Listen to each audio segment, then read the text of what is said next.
You don't want to get into the Edelman Hall of Fame debate, so I'm going to make this a general rather than specific to him.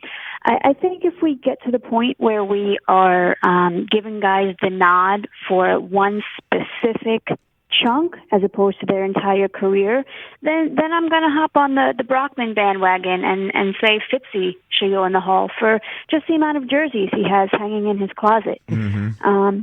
And kind of just to put it on a different perspective, Rich, I don't know if you're familiar with the NFL draft coverage. I don't know if you've ever participated in that. Yeah, I know, Cathy. I appreciate that. Yes, that's correct. It would be the equivalent of, in my view, of giving the nod to somebody who comes in with great analysis of picks 30 through 32. But overlook somebody who's been a lead pipe wielding professional for 17 years. Thank you, Cathy. I appreciate you saying that. And So- just, 17 years just at the draft.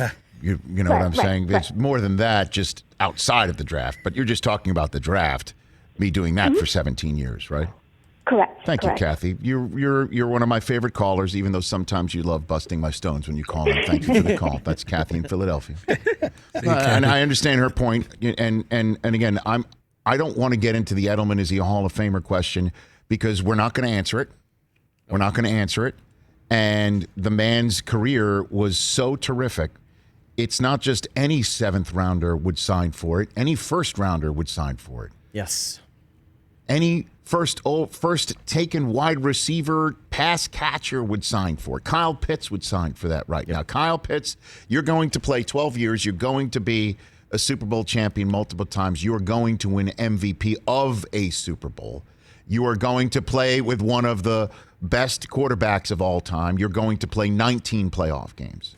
Okay, that's what you're going to do. Second all time in postseason catches and yards. Right. Kyle and Pitts is really going to Dallas, ain't he? You're going to be. That's right. Exactly. Holy cow. But you're going to be in the same postseason breath as Jerry Rice. Yeah. That's what you're going to do. Yep. You would sign for that, okay? So that's that. And if it was the postseason Hall of Fame, that's why, again, I don't want to even twitch in that direction. Yeah. I just don't want to do it. Why not?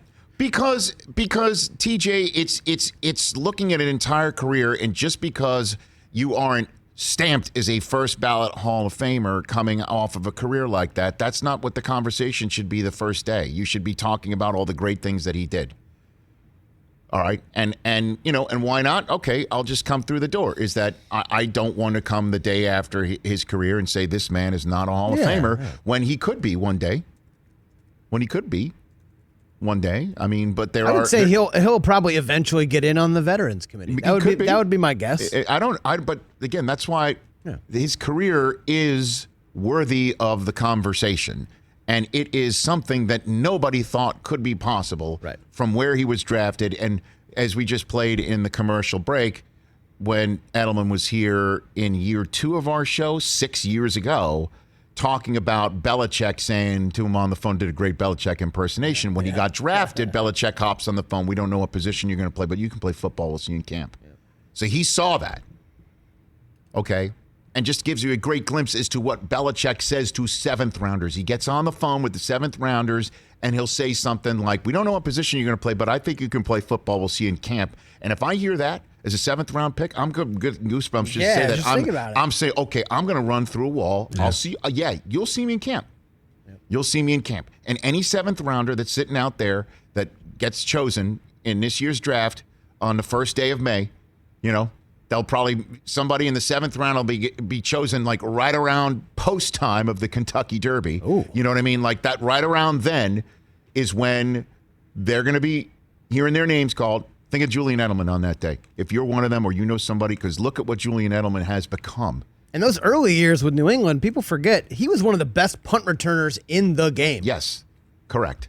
And as Cathy in Philadelphia points out, I'm the Julian Edelman of hosting and also the Tom Brady of hosting, all rolled into one, having hosted an NFL draft for 17th Congratulations year this year for me. Yeah, I don't know if you got to move on. You got to move on. Have I mentioned that I have not in the last 5 minutes. When I step into the ring with a very deep pool of a competition of the NFL draft, that'll be my 17th time. That's crazy though, man. So, yeah, I mean, Hey, you watched all the way to the end. Thanks for that. Watch more right here.